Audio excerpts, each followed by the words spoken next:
Buen día tengan todos ustedes. Yo soy el doctor José Ibarreche y como parte del curso que se está impartiendo sobre duelo ante la pandemia y duelo en los tiempos de pandemia, quisiéramos abordar el siguiente tema que es qué hacer durante el acompañamiento al doliente por la pérdida de un ser querido ante la pandemia por COVID-19. Una serie de recomendaciones prácticas.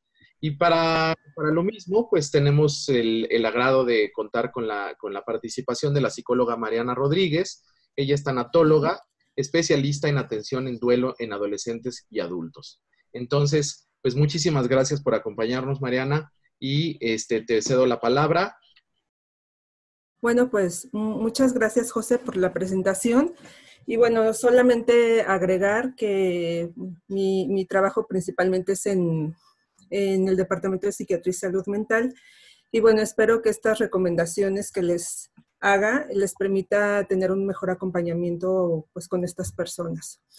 Y bueno, la idea de esta sesión es saber qué hacer como interventor en el acompañamiento al doliente cuando tenemos a una persona que ha perdido un ser querido en la pandemia. Y bueno, sobre todo, bueno, estas condiciones que nos da el COVID o esta situación del COVID, ¿no? Entonces, la idea es que sea todo muy práctico y que ustedes puedan tener, pues, aquellos puntos importantes. Y bueno, vamos a tratar también de ejemplificar algunos errores que pueden estar presentándose, que son muy comunes cuando hacemos algún tipo de intervención tanatológica y bueno, sobre todo para que ustedes tengan una adecuada intervención. Ese va a ser el objetivo de esta presentación. Entonces, bueno, cuando una persona llega en una condición de duelo, puede ser que observemos muchas reacciones, ¿no? Muchas reacciones en donde algunas de ellas pueden ser que la persona no exprese sus emociones, y en este caso siempre nosotros tenemos que mantenernos en una postura abierta en donde facilitemos la expresión. ¿Qué pasa? A veces nosotros lo que queremos es que la persona hable, pero terminamos hablando nosotros. Entonces aquí va a ser muy importante que la expresión de emociones se le facilite a la persona y que le ayudemos a canalizar, a nombrar esas emociones y a saber cómo utilizarlas. A saber dimensionar, direccionar y temporalizarlas, porque la persona que llega en una condición de duelo no tiene claridad en lo que está sintiendo, no tiene claridad en todas esas emociones. Nuestro papel siempre va a ser ese, que nosotros le permitamos identificar y nombrar. Ajá. Entonces puede ser que a veces, bueno, en algún momento el interventor pueda participar de alguna manera también en rituales, pero esto siempre y cuando también la persona lo permita o lo solicite. Porque sabemos que en esta condición las personas van a estar solas, o sea, no podemos tener un contacto. Nos dicen que, bueno, un funeral va a tener que estar solamente máximo 20 personas, pero en algunos momentos también ya están diciendo que son menos personas las que tienen que estar, entonces también es algo que nosotros tenemos que identificar, ¿no? Si queremos estar en ese lugar. Ahora, es válido que se haga, que se le ayude a hacer un ritual. Ajá. Si el interventor lo considera conveniente con el fin, también igual de fomentarlos, la identificación de pensamientos y también que expresen sus emociones. Entonces, esto es lo que nuestro papel como interventor tiene que estar muy presente. Ahora, también hay que estar preparados porque hay personas que no les gusta compartir. Hay personas que llegan y no quieren hablar. Entonces, normalmente la persona que pide ayuda sí va a hablar. Ajá. Pero muchas veces lo que pasa es que lloran demasiado, no pueden expresar sus emociones, o a veces te dicen que no quieren compartir. Y creo que ese es un punto muy importante y que nosotros como interventores tenemos que respetar. Ajá. O sea, dar el espacio también para mostrarnos disponibles. Y en cuanto el doliente lo quiere externar, pues en cuanto lo sienta necesario, lo puede hacer, ¿no? Está abierta esa posibilidad y nosotros tenemos que facilitar ese punto. Ahora, también hay frases, ¿no? Hay frases en donde nosotros, pues a veces no nos damos cuenta, como las personas que estamos del otro lado, no nos damos cuenta de que minimizamos los sentimientos del doliente. A veces hay frases en donde decimos, bueno, pero después esto va a pasar, ¿no? De algún modo nosotros invalidamos lo que está sintiendo la persona. En este caso, bueno, también es importante que no se minimicen los sentimientos. Así sea, estoy enojada, si la persona te dice estoy enojada, es perfectamente válido. Siempre yo les recomiendo que en este punto sean validantes. Todos los sentimientos que la persona tenga tienen que ser validados porque eso va a permitir que la persona pueda sentirse con la confianza de poder hablar. Y eso es lo que nosotros, es nuestro papel como tanatólogos o como personas que estamos apoyando en este momento. Y van a ser útiles para que se dé un proceso de duelo saludable o natural.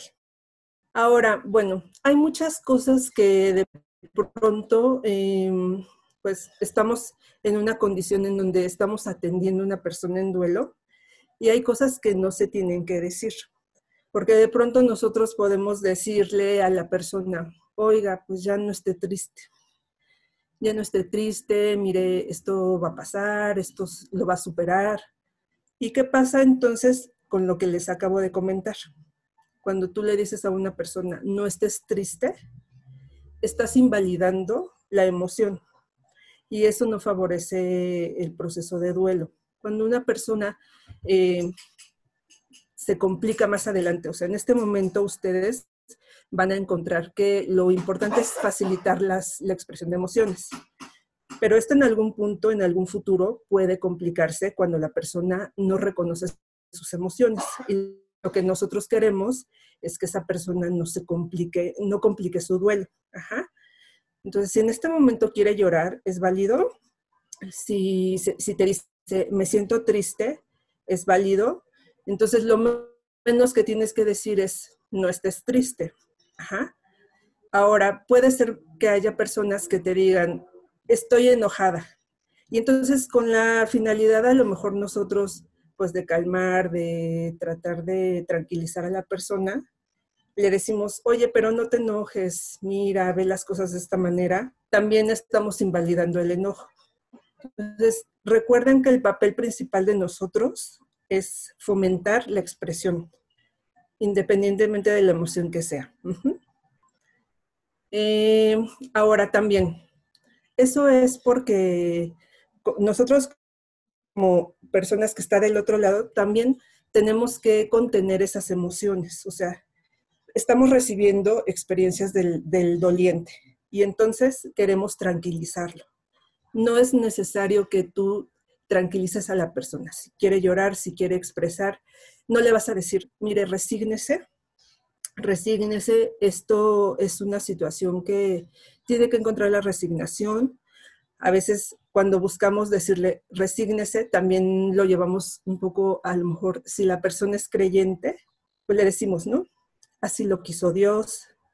O a lo mejor le decimos, mira, sí, resígnate porque no va a descansar tu ser querido. Ajá.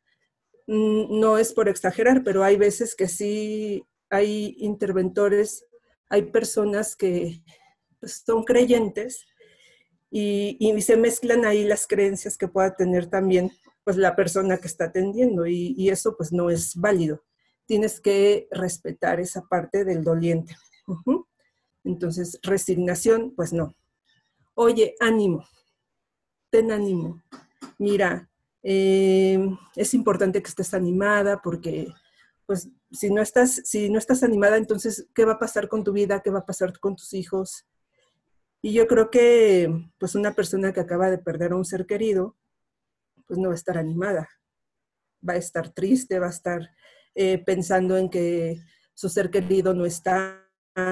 Y yo creo que es parte de la tristeza, o sea, la tristeza es una emoción pues, básica que de algún modo pues nos va a dar una falta de ánimo. Ajá. Que le digas, oye, ya no llores. Ya se los he estado ahorita compartiendo, mencionando bastante, porque es una reacción que vamos a observar mucho en los dolientes, el llanto. Y el llanto no, lo que no debemos de decir es no llores. ¿Por qué? Porque es una forma en la que la persona va a estar desahogándose, va a estar manifestando pues su dolor. Y si tú interrumpes esa reacción, pues no va a ayudar a que la persona procese satisfactoriamente su duelo o pueda expresar, externar lo que sienta. Uh-huh.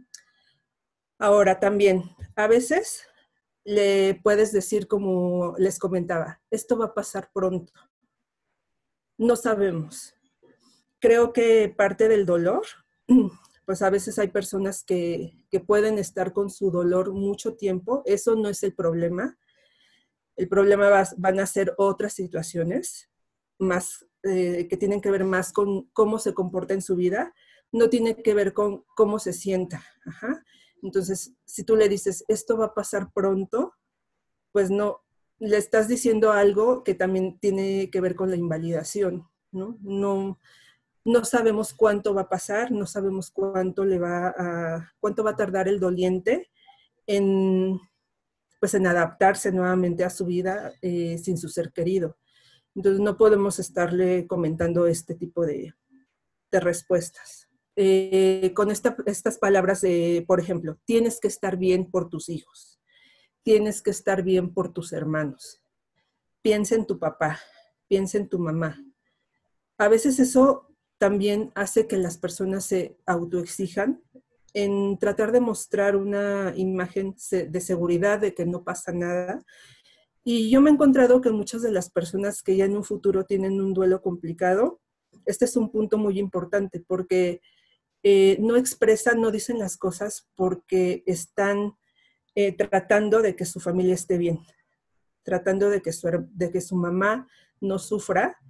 Y mientras tanto yo internamente, pues sí, me siento triste, no he podido externar mis emociones porque no quiero que mi familia sufra. Y esa es una creencia, una idea que se presenta mucho en los dolientes cuando ya se les complicó, cuando ya pasaron más de 6 meses y sigo en lo mismo, sigo rumiando, sigo pensando en que pues tengo que estar bien por mi familia y cuándo voy a poder estar mal por mi pérdida. Ajá, entonces, este punto también va a ser muy importante que ustedes lo consideren. Ahora, cuando nosotros, cuando llega una persona y entonces nos dice, me la paso todo el tiempo pensando en lo mismo, no puedo dejar de pensar en mi ser querido, no puedo dejar de pensar en que pues entró al hospital, ya no pudo salir, ya no lo pude ver, no puedo dejar de pensar en que a lo mejor estuvo sufriendo en ese lugar. Y a lo mejor nosotros, con una buena intención, le decimos, oye, ya no pienses en eso, no pienses en eso, te hace daño. Eso no se debe de decir. ¿Por qué? Porque también es muy frecuente que en un primer momento tengamos muchos pensamientos. Estamos pensando en lo mismo, y gira una y otra vez en nuestra mente. Entonces, el que nosotros le digamos, ya no pienses en eso, puede ser muy, muy invalidante también, ¿no? Porque de todas maneras, la persona no lo va a poder dejar de hacer. Y se va a estresar por tratar de ya no pensar en eso. Ahora, cuando le decimos, la vida sigue, mira, puedes tener otro hijo, la vida sigue, tú mereces ser feliz. Creo que también es una forma en la que nosotros como interventores podemos estar tratando de calmar a la persona, de darle una tranquilidad y finalmente eso no va a funcionar porque la persona no va a encontrar una comprensión, no se va a sentir entendida, no se va a sentir comprendida y lo que va a pasar es que la persona se va a resguardar en sus sentimientos, no va a querer expresar pues, las cosas que realmente está sintiendo. recuerden que el papel más importante en este momento de nosotros es que la persona externe. Ustedes tienen que centrarse en ese punto. Y como les decía hace rato, ¿no? A veces tratamos de, cuando vemos que una persona pues es religiosa, es creyente, quizá también a veces incluimos ese tipo de ideas, ¿no? En donde tratamos igual de calmar a la persona y le decimos, esto significa que Dios está en tu familia. Creo que cuando nosotros incluimos la parte religiosa, va a ser en el momento en el que la persona lo traiga, pero no va a ser con la intención de tranquilizar a la persona, ¿no? De darle una calma, porque pues a lo mejor puede decirme la persona, estoy enojada con Dios, estoy enojada con Dios porque pues, pasó esto y creo que esto es un castigo, ¿no? Por ponerles un ejemplo. Entonces creo que el incluir este tipo de opiniones religiosas, pues también no nos ayuda a poder apoyar pues, a la persona y a poderla pues, inducir, a poderla dirigir hacia la expresión de las emociones, ¿no? Entonces, este es un panorama muy general, ¿no? En donde podemos incluir algunas situaciones que nosotros no tenemos que decir. Ahora, bueno, hay cosas, hay frases, si bien no vamos a dar frases estereotipadas como para decirles exactamente qué tienes que decir, porque cada persona que llegue, cada doliente que llegue, va a llegar con un discurso, va a llegar con un dolor. Ajá. Se dice que, bueno, en el duelo, pues no, una persona no va a vivir el duelo de una manera similar a la otra. Incluso aunque, por ejemplo, si murió mi mamá o murió la mamá de alguien, ¿no? Y son dos hijos los que están sufriendo por el duelo. Y te llegan los dos hijos de forma individual, lo van a vivir diferente. Ajá, entonces nosotros no podemos dar como estereotipos también de qué decir, pero sí hay cosas que considerar y cosas importantes que mencionar, ¿no? Este puede ser un ejemplo, ajá, en donde tú puedes decirle, la persona te está diciendo, te está mostrando todo su dolor, te está expresando sus sentimientos, y entonces tú puedes decirle que no encuentras palabras, ¿no? Suficientes para poder aliviar lo que él está pasando, ¿no? Que puedes reconocer e identificar que tiene un gran dolor, ¿no? Y que te gustaría, que te encantaría poderle decir algo que lo alivie, algo que lo haga sentir mejor, pero que sabes que eso que estás sintiendo es algo que, pues que es válido. ¿Por qué? Porque perdió a su mamá, porque perdió a su hermano, porque perdió a su papá. Y creo que eso habla del dolor o el significado que tenía esa persona para él. Ajá. Reconocer primero, pues, que no hay palabras, ¿no? No hay palabras, no encuentro palabras suficientes. Ahora, tú vas a contar conmigo en este momento. Ajá. Debes saber que cuentas conmigo en este momento. Te voy a apoyar en este proceso. Ajá. Y, bueno, que también tiene que encontrar una red de apoyo que lo apoye. Ajá. Una red de apoyo que esté con él. Que eso es muy importante. Y aunque quizá, bueno, no vamos a poderle decir que estamos para lo que necesite completamente, porque pues eso no va a ser completamente cierto en ese sentido, porque necesitamos también que la persona pues empiece a encontrar recursos, ¿no? Si puedo ayudarte en estos momentos con algo, dime, porque también la persona, aquí es muy importante, lo que tenemos que hacer es enfocarnos a que la persona encuentre maneras de afrontar este duelo, maneras también de pedir, maneras de hablar, maneras de empezar a decir lo que piensa, lo que siente y lo que necesita. Muchos dolientes basta que no saben identificar cómo pedir las cosas, piensan que los demás tienen que adivinar. Entonces tu papel en este momento es facilitarle que pueda reconocer o que pueda pedir, que pueda reconocer la manera en la que puede pedir las cosas. Y creo que esos puntos, de manera general como interventores, sería importante que los consideremos para esta atención en este momento. Perfecto. Pues sí, creo que es muy claro lo que nos comentas, Mariana. Yo como muchas veces hablo con mis alumnos, a veces lo importante no es, porque ellos se acercan siempre y preguntan, ¿qué le decimos al paciente, no? ¿O qué le decimos al familiar? Yo siempre les he dicho que lo mejor es saber qué no decir para de ahí partir, ¿no? O sea, porque hay cosas que, había una vieja frase que dice que actuar de buena fe no quiere decir que uno no haga daño, ¿no? O sea, en el que pues uno puede tener muy buenas intenciones al decirle a alguien, ya no pienses en eso, ya no estés triste, ya no llores, pero no necesariamente son cosas posibles, ¿no? Y entonces hay que tener un poquito más claro qué podemos y qué no podemos decir, o qué es conveniente decir, porque a lo mejor no hay ninguna prohibición realmente, pero sí pero sí tener un margen de acción en ese sentido, ¿no? Entonces, creo que ha sido un tema muy importante para tener esta serie de líneas en las cuales nosotros nos vamos a poder mover para poder intervenir con los familiares de un paciente fallecido en estas circunstancias tan penosas y tan peculiares, su generis, yo siempre he dicho que son el fallecimiento por COVID-19. Y pues agradecerte una vez más, Mariana, y pues a todos los que están viendo estos videos, pues a recordarles que existe la guía, el manual de duelo que está acompañando el curso para que complementen la información que aquí se les expuso. Entonces, muchas gracias. No sé si quisieras decir algo más, Mariana. No, al contrario, espero que, bueno, esta ponencia sea de utilidad y sobre todo, bueno, para lo más importante, ¿no? Que es apoyar a las personas en duelo. Sería todo.